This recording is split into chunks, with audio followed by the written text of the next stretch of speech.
Brains on Toast by Kim Darkley.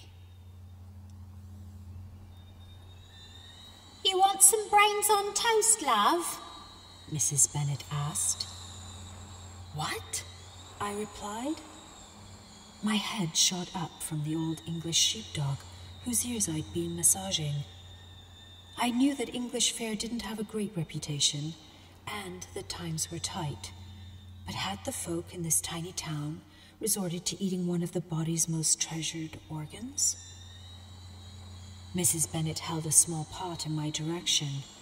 I wasn't sure if I should look inside. Beans? She asked. Beans on toast?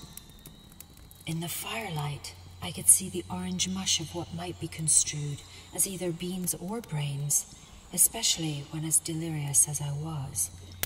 But she had set my mind straight. They were beans. An English delicacy, Mrs. Bennet. I would love some. Thank you, I said, cringing at my failed attempt to not be condescending. I was actually starving. The flight overseas had been long, and the train to the cozy B&B in Cornwall followed.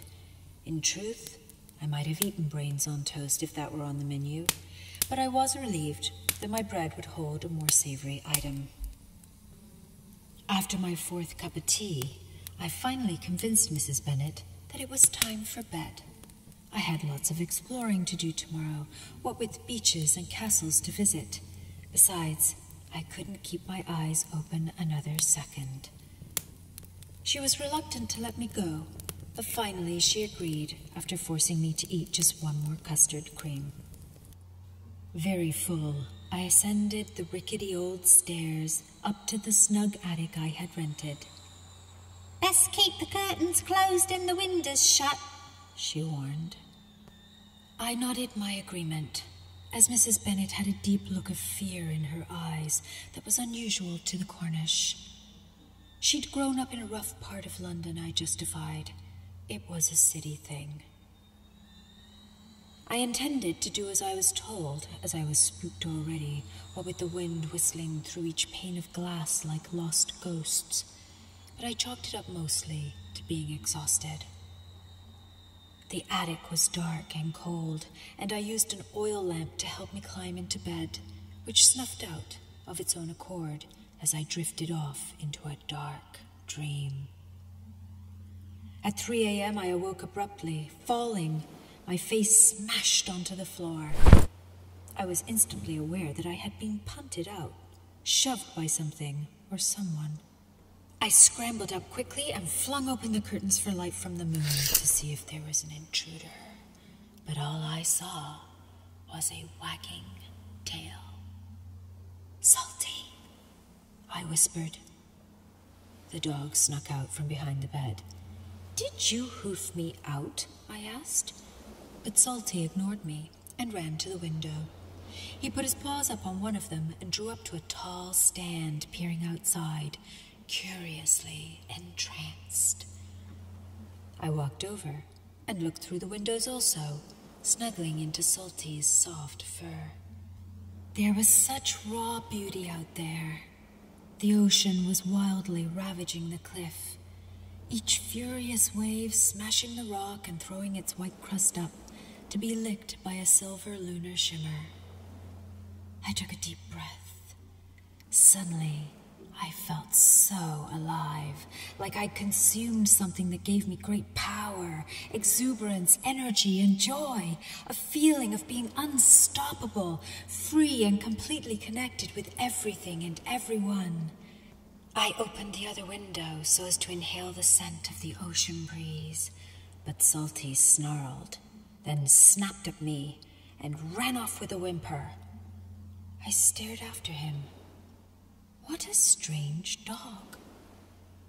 But when I looked back, I saw them.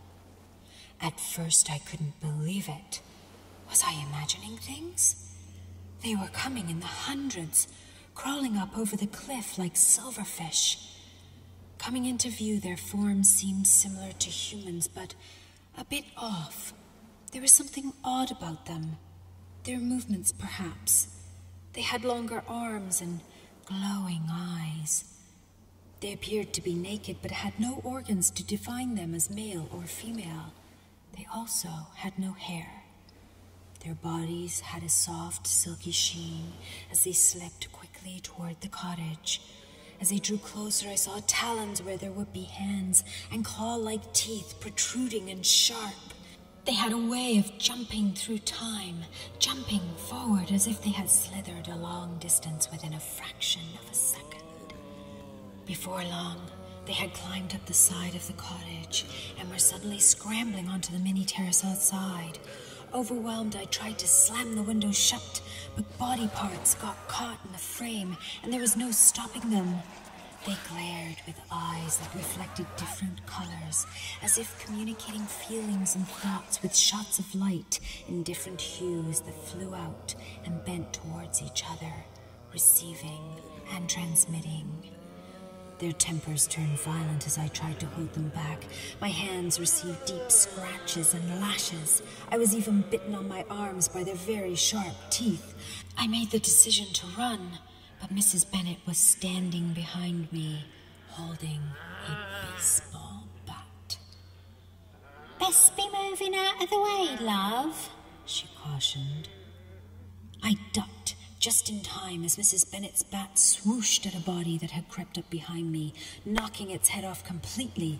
The silken flesh fell back as its head bounced off a wall and back toward Mrs. Bennet's feet.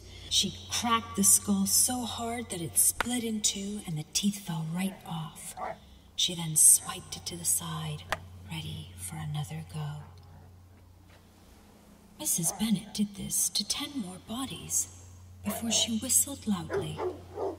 Salty came bounding back up and chased the rest of the intruders out. They seemed terrified of the dog. She was in no mood to answer my questions, as I had broken her rules. "I'm really sorry," I tried to explain. Well, now you know, she said, collecting her loot in a laundry hamper. Salty dragged the headless beings back to the window. I instinctively followed and climbed through, helping to throw them off the terrace. This place had a strange effect on me. As they dropped to the ground, the corpses were ravaged by hundreds of their own kind. It was a cannibalistic gore fest, ripe with gushing vermilion, illuminated perfectly by the brightest moon I had ever seen. I had to turn away and move inside, as I felt a need arise, one of wanting more. I closed the window and pulled the curtain shut. I could feel that we were safe inside. If it weren't for Mrs. Bennet, I thought, those things might have eaten me. But instead, I felt invigorated, and so did Salty. I followed him out and down the stairs into the kitchen, where old Mrs. Bennet was shucking brains from skulls. like 7 brains on toast, love? She asked. I nodded slowly, suddenly aware of why I felt so good. Those beans had been brains, and they seemed to have a magical property, like a super drug. Sure, I said. I think I'd like that. We'll have 'em buttered this time. She winked. Lovely, I said. I'll make the tea.